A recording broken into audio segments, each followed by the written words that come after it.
సాక్ష్యం. హోదా అనేది ఆంధ్రాకి ఎందుకు రాలేదు?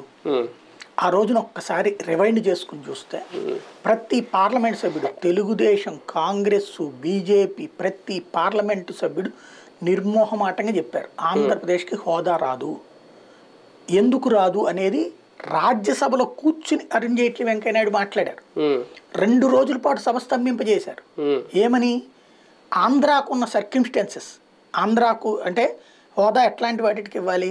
ఎడారి ప్రాంతాలు, జనసాంద్రత తక్కువగా ఉన్నటువంటి ప్రాంతాలు, కొండ ప్రాంతాలు, లేకపోతే కనుక సరిహద్దు ప్రాంతాలు, ఇట్లాంటి వాటికి. ఎందుకంటే అక్కడికి ఒక ఇండస్ట్రీ వాళ్ళు రారు, వనరులు ఉండవు, కాబట్టి అక్కడికి ఇవ్వడానికి అవకాశం ఉంటుంది తప్పించి ఆంధ్రాకి అన్ని సహజ వనరులు ఉన్నాయి కాబట్టి ఇవ్వడం సాధ్యం కాదు.